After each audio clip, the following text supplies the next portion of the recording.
E aí, tudo bem convosco? Gente, finalmente saiu o capítulo 20 de Boruto TBV, ou seja, de Boruto to Blue Vortex, tá? E o capítulo está insano. Então, para você que quer acompanhar o capítulo comigo, ou para você que quer ouvir sobre aquilo que aconteceu neste capítulo, né? Não se esqueça, deixa a sua inscrição cá no canal porque é bastante importante. Logo no início desse vídeo, deixa já logo a sua inscrição. E é isso. E compartilhe o vídeo, né, para chegar a mais pessoas. Compartilhe o vídeo a outros fãs de anime, de mangás e tudo mais. Então é isso, gente. Vamos falar do capítulo 20 de Boruto to Blue Vortex, tá? Mas olha, muito antes da gente falar deste capítulo, a gente vai precisar contextualizar algumas coisas para a gente acabar por ter uma ideia geral sobre o que está a acontecer. É isso, gente. Após a suposta derrota do Idari, tá? Após a suposta derrota do Idari, o Shikamaru, né, que é atualmente o Hokage, acabou por conhecer a alma espinhosa, né? Acabou por conhecer a alma espinhosa, né, por parte do Boruto e tudo mais. O restante pessoal acabou por conhecer a alma espinhosa e ele percebeu que precisavam da alma espinhosa para conseguirem restaurar ou para conseguirem acordarem as pessoas que foram de certa forma devoradas, né?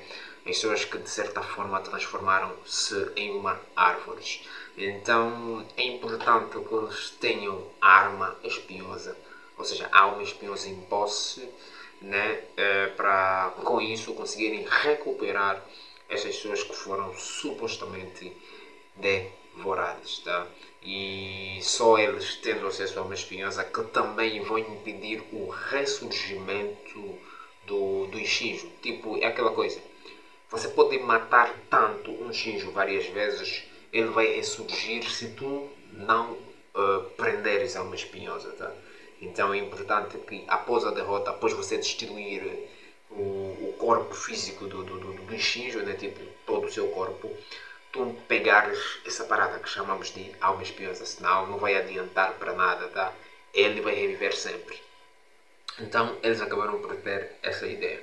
E gente, entre Shinjo surgiu um novo cara, tá? O Ryu. O Ryu surgiu por intermédio do Shinki. O Shinki é o filho adotivo do Gaara, né? Como vocês sabem. O filho adotivo do Gaara foi mordido também, tá? Transformou-se em uma árvore e em contrapartida surgiu o Ryu, tá? O Ryu tem as mesmas habilidades que o Shinki, tá? Então é um cara. E vocês sabem que o Shinki é muito forte, né? Então é um cara que de certa forma vai dar um baita trabalho, tá? Então é mais ou menos isso, né? Gente, neste capítulo, o Ryu e a Matsuri, né, foram de certa forma à procura de pistas do Boruto, tá? Isso na aldeia da areia, né, se não me engano. Então eles estavam à procura de indícios, né, ou alguma coisa que os levasse ao Boruto. E no meio dessa procura eles depararam-se com os ninjas da aldeia oculta na folhagem e com alguns ninjas da areia, tá? E assim que depararam-se, a princípio eles não tiveram um confronto. Porque muito antes desses ninjas forem mandados para lá, eles receberam determinadas ordens, tá? Eles receberam a ordem de simpatizarem a princípio com esses ninjas a fim de baixarem a guarda dos Shinjos, tá? Os Camarão disse que os Shinjos não são necessariamente maus, tá? Claro, né? Eles são muito poderosos, são muito fortes, tá?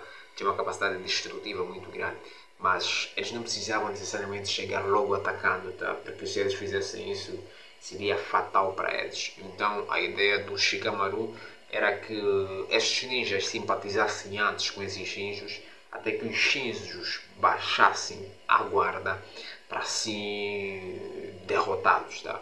A ideia dos Shikamaru era essa. E meio que deu certo, né? Deu certo entre aspas. Porque os caras chegaram, simpatizaram com os caras, depois dividiram-se, né? Você sabe, é importante dividir para destruir. Então, 4 ninjas ficaram com um dos caras, né? Que é o Ryu, né? Que eu diria que de certa forma é justo. e o Konohamaru ficou com a Matsuri, tá? A Matsuri é a derivação da Moeg, é a árvore divina humanoide, né? Que surgiu por conta da Moeg, tá? E quando a Moeg deparou-se com o Konohamaru a princípio, a Moeg sentiu aquela sensação quando você está apaixonado por alguém, tá? Vocês sabem que a Moeg gostava do Konohamaru já há bastante tempo. E o facto da Matsuri ter surgido dela, a Matsuri acaba por ter certas características e certos sentimentos da Moeg, tá? Então, aquela paixão manteve-se. Mas a Matsuri não estava a perceber o que estava a se passar, tá?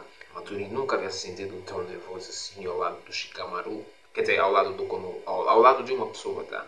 E ela ficou tão nervosa ao lado do Konohamaru, tá? Meio que ela não estava a entender os seus próprios sentimentos, tá? E o Konohamaru já sabia disso que a Moe estava apaixonada por ela. Então a ideia deles era usarem este sentimento e assim tentarem destruir a Matsuri, tá? Então é isso, né? Nos capítulos passados a gente percebeu que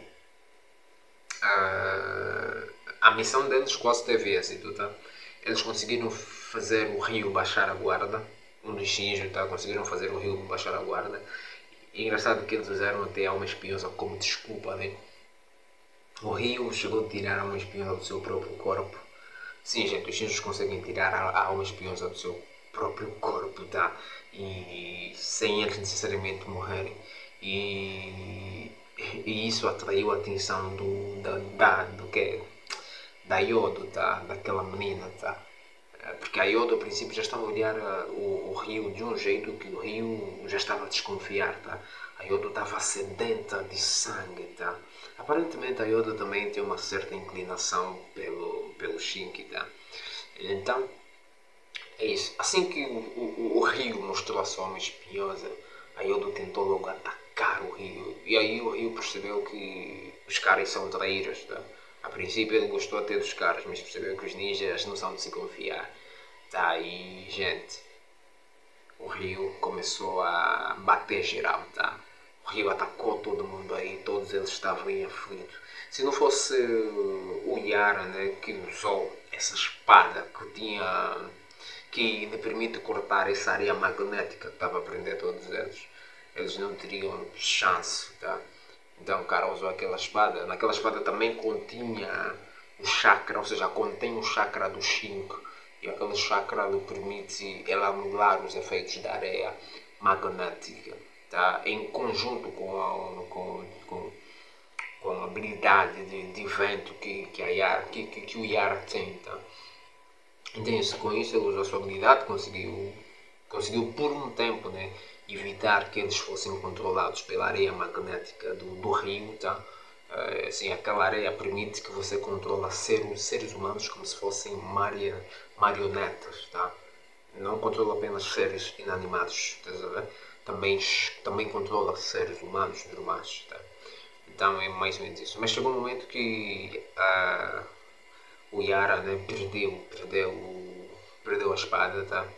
Perdeu a espada e, gente, aquilo foi demais. Nem o modo sábio do Mitsuki durou por muito tempo. Nem o modo sábio. A gente descobriu que o rio pode, sei lá, virar, virar simplesmente areia, tá? Virar partículas, tá? Eles tentaram efetuar diversos golpes no rio, golpes fatais, e o rio simplesmente transformou-se em areia, tá? Em partículas, e de certa forma é impossível você controlar as partículas. E assim que o cara prendeu, né, digamos assim, a espada do Yara, eles já não tinham mais nenhuma arma que eles poderiam usar para atacar o rio. Porque todas as técnicas que eles usavam, seja o jutsu de fogo da Sarada e tudo mais, estavam a ser inútil contra o rio, tá? Quer dizer, o rio estava a lutar com os quátilos com uma certa facilidade, tá? Mas depois o rio, no final o rio só queria na verdade saber onde é que está o Boruto. ele só queria saber o paradeiro do Boruto e ele pensou que talvez os caras, esses ninjas, soubessem onde é que o cara está. Tá? E os caras não sabiam de nada, nem mesmo o Sarada sabia onde é que o Boruto estava e tudo mais. O que eles sabiam sobre o Boruto era muito pouco. Ok, gente, esta parte do vídeo estou a fazer hoje porque ontem não pude terminar, né? Então, é isso, resumidamente, né? O Rio, de certa forma, quase que ia matar geral, tá? Mas no final o cara disse que se eles dissessem a localização do Boruto, deixaria todos eles viver. E a Yodo insistia que a Sarada dissesse a localização do Boruto, mas a Sarada também não sabia, tá? Ninguém sabia de certa forma a localização do Boruto ou do seu, digamos assim, do seu colaborador, tá? Vocês sabem que os Shinjos estão à procura do Boruto porque o Boruto sabe demais sobre a alma espinhosa. Então o Boruto é uma ameaça, assim como seu colaborador. Mas a Sarada relutou na mesma. E no final, né? No final não, né? Tipo, e quase ao final do capítulo, a Yodo recebeu um golpe muito fatal, e ela, tipo, quase morrendo, né, digamos assim, né, ela deitada, toda fraca, deu algumas palavras de incentivo à Sarada, usou o que a gente chama de argumento no jutsu, né, tipo, incentivou a Sarada, né, deu palavras positivas na Sarada sobre o poder que está adormecido dentro dela e tudo mais. Disse que a Sarada quer usar esse poder a fim de salvar o Boruto e disse que a Sarada devia usar este poder agora, né? E tipo, do nada a Sarada usou o Mangekyou Sharingan e abriu uma espécie, tipo um portal, tá? Um portal que estava de certa forma a sugar matéria, tá? Sugou de certa forma a matéria, a areia de ferro e tudo mais, tipo, o efeito da areia de ferro desfez e aquilo sugou tudo, porque eles estavam a ser de certa forma controlados pela areia de ferro do rio, né? E aquilo sugou tudo, tá? E o rio ficou tipo, sei lá, admirado, abalado, né? O rio parecia até com medo. E a Sarada estava totalmente confiante, cara. Gente, a gente tem que ver a particularidade desse Mangekyou Sharingan da Sarada. Porque está muito insano, tá? A Sarada está muito insana. Olha que a princípio a Sarada estava a demonstrar um certo receio, só que agora ela está muito determinada. E acredito que agora a luta vai ser muito equilibrada. A Sarada precisa mostrar para o Rio quem são de facto os Uchihas, tá? É muito interessante, gostei de ver. E na verdade a gente queria ver tanto o que este Mangekyou Sharingan é, né? Tipo, quais são as particularidades, quais são as potencialidades. Mas infelizmente não mostraram tanto neste capítulo. Acredito que no próximo vamos ter uma luta da Sarada contra o Rio, uma luta equilibrada, né? Ou se calhar a Sarada, sei lá, vai pôr o Rio para correr, né? Quem sabe vai derrotá-lo. Não, acho que derrotá-lo não, né? Porque o Rio é muito forte. Então é isso. E sobre o Konohamaru, gente, o Konohamaru só não foi devorado também porque usou o argumento no jutsu, tá? O Konohamaru usou os sentimentos que a Matsuri tem por ele a favor dele, tá? Você sabe que a Matsuri tem sentimentos pelo Konohamaru, tá? Sentimentos que ela em si não atende. Afinal, ela é um Shinjo, né? No período, na fase de aprendizagem, então nem ela em si está a entender esses sentimentos. Tanto que quando ela estava a devorar o Konohamaru, ela estava a lacrimejar, tá? Ela estava a chorar e ela não sabia o que é aquilo, tá? Ela nem sabia o que é lágrima, tá?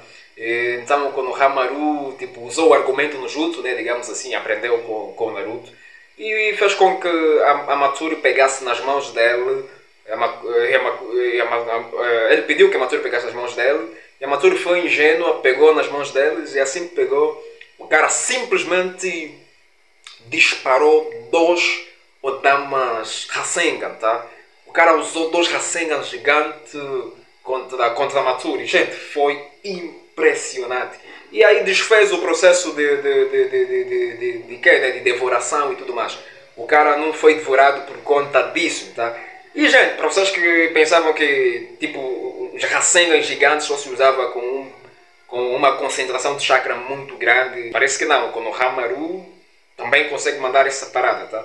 E foi bastante impressionante, gostei muito. E aí o combate continuou. A Matsuri não foi necessariamente derrotada, tá? Mas levou um golpe muito fatal. E outra coisa que me chamou bastante atenção foi a conversação que o Jura estava a ter com outros Shinjos, tá? Sobre aquilo que são os instintos humanos. Tá? O Jura disse uma parada que é bastante interessante de dizer. Ele disse que, de certa forma, uma das coisas que atrapalha, que atrapalha os planos humanos, né? Sei lá, que atrapalha a humanidade, é a parada que a gente conhece como amor. Tá? O cara ainda exemplificou o time 10, né? Exemplificou o time 10, que todos eles estavam a se sacrificar por uma única pessoa. E ele disse que aquilo é uma atitude muito tola e eles têm que procurar entender esse tipo de sentimento e procurarem superar isso. Então essa parada que a gente conhece como amor é uma parada que distorce o nosso raciocínio. A gente sabe muito bem disso. Então os Shinjos estão a procurar entender mais ou menos essa parada, como é que essa parada funciona e o quão destrutivo é isso, tá? Porque os Shinjos estão a procurar evoluir, tá? Mais do que tudo, os Shinjos querem evoluir e eles têm que passar por cima da razão e do amor para tá? Então é isso. Dá para ver que o Juro é muito inteligente. Tá? O cara está sempre ligado à aprendizagem. O cara é muito lógico. O cara usa muita cabeça. Tá? Os outros caras até com quem estava a dizer não estavam a entender direito o que ele estava a dizer. O Juro, de certa forma, é o cabeça. É a razão desta pequena organização que são os Shinjos. Tá? Mas é isso, mais ou menos. O capítulo terminou por aí. Né? No próximo capítulo vamos ter uma suposta luta, né, da Sarada contra o Rio, que vai ser interessante de se ver, e uma luta do Konohamaru contra a Matsuri. Né? Se um dos Shinjos vai perder, né, não sabemos ainda, não podemos determinar ainda, mas o capítulo está interessante, na verdade está muito interessante. Tá muito interessante. Eu vou fazer outros vídeos analisando por detalhe a detalhe tudo o que aconteceu. Ainda queria fazer um vídeo assim grande, né, extenso, a falar sobre tudo e tudo mais. Depois vou fazer os vídeos de forma resumida, falando por partes e tudo mais. Então, se tu gostaste do conteúdo, esqueci alguma coisa, comenta aqui embaixo. O que é que você gostaria que acontecesse, o que é que você quer que aconteça no próximo capítulo. É bastante importante tu comentares cá embaixo, é bastante importante se inscreveres no canal, tá? Então, é isso.